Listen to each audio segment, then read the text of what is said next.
जय हिंद, जय Bharat and welcome to Def Talks. This is Aadi Achint. American जो एस्टेब्लिशमेंट है उसके अंदर भारत के चक्कर में काफी सारा डिवाइड अब दिखना शुरू हो चुका है। जो एक लेफ्टी स्टेट डिपार्टमेंट है, जो गहरे राज्य का पार्ट है, उन्होंने तो भारत की तरफ पूरी तरह से तलवारें निकाल के अटैक तो अपना जारी रखा है बहुत टाइम से। लेकिन जो दूसरी तरफ है उसकी तरफ से आप देखते हैं कि भाई भारत की तरफ एक डिफरेंट पॉलिसी अपनाने की बात की जा रही है। यहाँ पर सेनेटर मार्को रूबियो जो रिपब्लिकन एक सेनेटर हैं, उन्होंने एक एक बिल डाला है जिसका नाम है US India defence cooperation act. और इसमें उन्होंने बात करी है कि भाई भारत के साथ जो अपनी रिलेशनशिप है उसको बहुत ही जबरदस्त तरीके से आगे लेके जाने की बात। बड़ा सिंपल तरह से बोलूं, उन्होंने बोला कि भाई चाइना जो है बड़े एग्रेसिवली अपना डोमेन एक्सपैंड कर रहा है इंडो पैसिफिक रीजन के अंदर। और कहीं ना कहीं बहुत सारी कंट्रीज की सॉवरेनिटी और ऑटोनॉमी के ऊपर काफी हद तक हमला कर रहा है। तो कहते हैं कि भई यूएस का इसमें अमेरिका का बहुत एक जो सपोर्ट है और ये बहुत ही ज़्यादा इम्पोर्टेंट है इस टाइम पे। यहाँ पर भारत का जो एक रोल उनकी तरफ से है, वो बोलते हैं कि ये सबसे ज़्यादा इम्पोर्टेंट होएगा और उसके लिए उन्होंने एक बिल पास करने की कोशिश करी है। अब देखिए, पहले मैं बिल की बात कर लेता हूँ, उसके बाद बात करेंगे क्या है, बट सबसे पहले मैं आपको ये बता दूँ ये बिल क्यों पास हुआ है? क्योंकि कहीं न कहीं से भारत की तरफ से आवाज़ें उठनी शुरू हो गई हैं कि साहब यूएस को ट्रस्ट करना ना थोड़ा मुश्किल होगा और डिफेंस कोऑपरेशन करना थोड़ा मुश्किल होने वाला है। और इस तरह की आवाज़ें भारत से ऑब्वियसली उस तरफ जा रही हैं। तो ये एक पॉलिटिकल गेम भी है उनके लिए। देखिए, अभी इस टाइम पे सेनेटर सेनेटर रूबियो जो रिपब्लिकन के हैं, उन और डोनाल्ड ट्रम्प सपोर्टर हैं, उनको ऑब्वियसली इंडियन लॉबी की सपोर्ट चाहिए होगी, तो उसके लिए भी कुछ करने की बात है। बट कहीं न कहीं ये Marco Rubio is not a easy player. ये काफ़ी गहरा हुआ, काफ़ी ठहरा हुआ, काफ़ी ज़बरदस्त बंदा है। इसके बिल्स कहीं न कहीं यूएस कांग्रेस में काफ़ी वेट कैरी करते हैं। यूएस एस्टेब्लिशमेंट के अंदर काफ़ी वेट कैरी करते हैं। लेकिन इसके चक्कर में मैं पहले ही बोलना चाहूँगा, भारत को कोई कूदने की ज़रूरत नहीं है, क्योंकि अमेरिकन्स अपने लिए जो भी करते हैं, वो करते हैं। अब इसके अंदर भारत को कुछ फ़ायदा होता है तो ज़रूर हमको लेना चाहिए, बट इसका मतलब ये नहीं कि अब उनकी झोली में जाके हम अपना सारा कुछ आगे रख दें। इन्होंने ये लेजिस्लेशन जो पास करा है, इसमें कुछ पॉइंट्स हैं जिसके बारे में मैं आपसे डिस्कशन करता हूँ। सबसे पहले बोला कि साहब एक पॉलिसी जो जिस तरह का ये बिल है कि पॉलिसी बनाई जाए कि भारत को जितना भी सपोर्ट चाहिए है अपनी इंटीग्रिटी डिफेंस के चक्कर में, civil space, cyber technology, medicine, economic investment, जो भी चाहिए भारत को काउंटर करने के लिए चाइना को, वो इमीडिएटली भारत को दिया जाए। भारत को काटसा जो एक इनका एक सैंक्शन पॉलिसी है, जो भी रशियन आर्म्स लेता है, उसके चक्कर में एक सैंक्शन पॉलिसी है, उससे एक पूरी तरह से छुटकारा दिया जाए। ये इसका पूरा फुल फॉर्म क्या है? Countering America's adversaries through sanctions act. इससे पूरी तरह से भारत को छुटकारा दिया जाए। और अगर भारत को रशियन मिलिट्री इक्विपमेंट लेना है, जो मर्ज़ी लेना है, उसके लिए कार्ट ब्लांच परमिशन दी जानी चाहिए। यहाँ पर उसके बाद एक और चीज़ उन्होंने बोली कि भई यूएस कांग्रेस को एक तरह से एक सेटअप बनाना चाहिए, एक सर्टिफिकेशन स्ट्रक्चर रेडी करना चाहिए with offers ready to sell, defence article, services, design, construction, जो भी चीजें भारत को चाहिए जो यूएस के इंटरेस्ट के अंदर बैठती हैं, वो पूरी तरह से बिना क्वेश्चन के भारत को क्लियर एंड क्लीन देना चाहिए। यहां पर उन्होंने एक और चीज बड़ी इंपॉर्टेंट बोली कि भैया भारत को एक अगर भारत अलायंस नहीं भी है, फिर भी भारत के अलायंस की तरह ट्रीट करना चाहिए, जैसे Japan, Israel, south Korea, NATO countries, जितने भी अलाइज हैं यूएस के, उसके सेम लेवल पे भारत को ट्रीट करना चाहिए। और जो भी टेक्नोलॉजी ट्रांसफर्स उन अलायंस पार्टनर्स को हम लोग देते हैं, वो सारा कुछ भारत को देना चाहिए, apart from whatever Bharat also needs. तो ये इंटरेस्टिंग क्लॉज है। यहाँ पर जेट इंजन की बात तो अगर करें कि भैया अभी तक हमने ऑर्डर तो करा हुआ है, लेकिन आने में कभी ये, कभी वो, कभी ये, कभी वो चली जा रहा है, तो ये अच्छा स्टेटमेंट है। देखते हैं आगे होगा क्या। नेक्स्ट पॉइंट उन्होंने बोला कि साहब एक एमओयू भारत के साथ साइन करना चाहिए, जहां पर मिलिट्री कोऑपरेशन एक्सरसाइजेज और ये चीजें काफी हद तक बहुत आगे लेके जानी चाहिए। दूसरा कि साहब जो जो भी आपके पास एक्सेस डिफेंस मटेरियल पड़ा हुआ है, कुछ भी अगर आपके पास एक्सेस पड़ा हुआ है, वो भारत को लिटरली देने के लिए तैयार हो जाना चाहिए हमको। And we should just give it to India so that they can use it.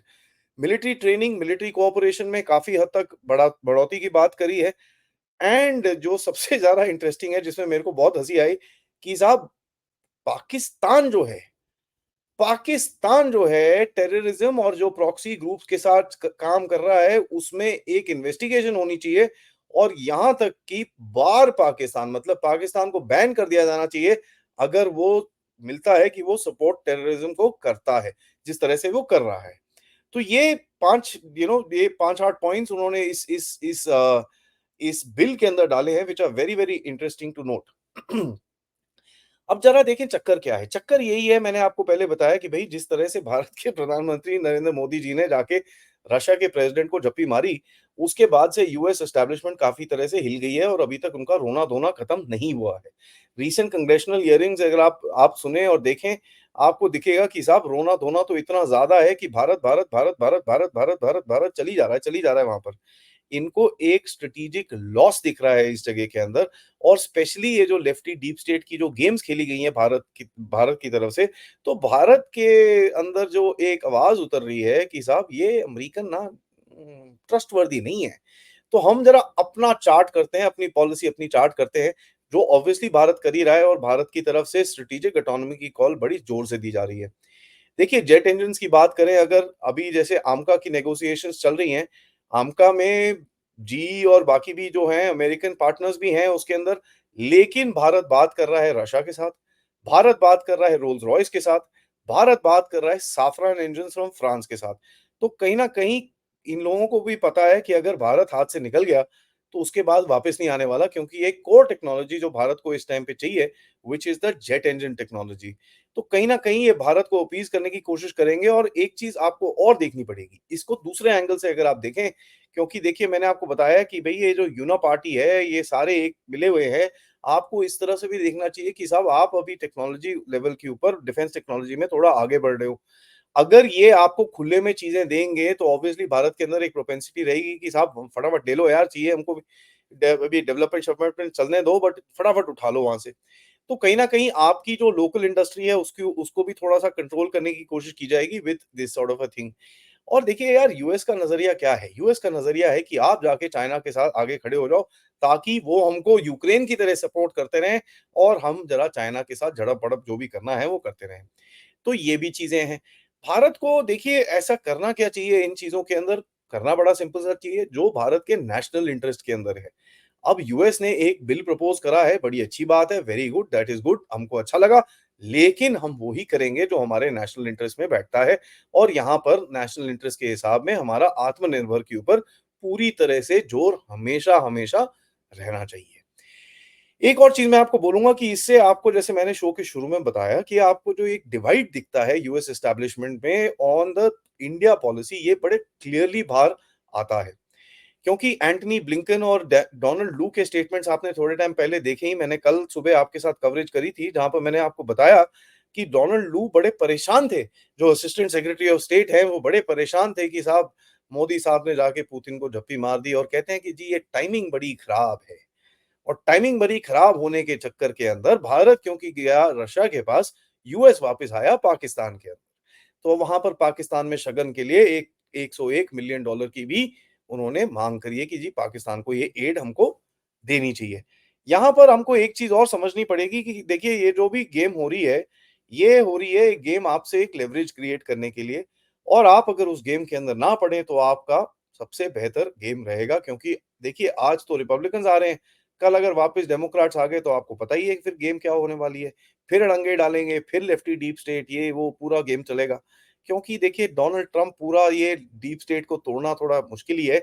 आप सबको बताया है मैंने इसके बारे में एक शो भी करा है कि साहब ये सारे मिले हुए हैं। पिछले आई थिंक मंडे का आप शो देख लीजिए दोपहर का, जहाँ पर मैंने आपको बड़ा क्लियरली इसके बारे में बताया कि भई डोनाल्ड ट्रम्प के भी जो बैकर्स हैं वो सेम ही लोग हैं, जो इस टाइम की एस्टेब्लिशमेंट को भी बैक करते हैं except for George Soros. George Soros को थोड़ा साइड पे कर दीजिए।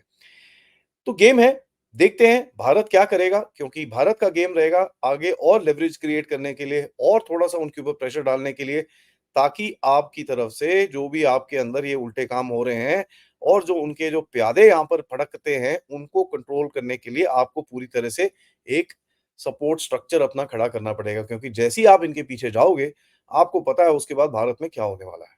ठीक है? तो ये ज़रा वीडियो को लाइक ज़रूर करिएगा, सब्सक्राइब करिएगा चैनल को एंड देखते हैं भारत के अगले स्टेप्स क्या होते हैं। आज दोपहर में मिलेंगे मेजर जनरल राजीव नारायणन के साथ, जहाँ पर हम बात करेंगे भई भारत चीन भी कुछ ऊपर से बीच में कुछ कर रहा है, कर क्या रहा है, क्या स्टोरी है, उसके बारे में बात करेंगे और अभी थोड़ी ही देर के अंदर करीब-करीब 1 बजे मैं आपको एक और ब्रेकिंग न्यूज़ दूँगा, जहाँ पर मोदी साहब अब मैंने सुना है जा रहे हैं यूक्रेन, तो ज़रा उसको भी ज़रूर देखिएगा। आप इस चैनल की तरफ कंट्रीब्यूट कर सकते हैं क्यूआर कोड या फिर पेपैल या फिर सुपर स्टिकर, सुपर चैट्स के साथ। Thank you so much. जय हिंद, जय भारत।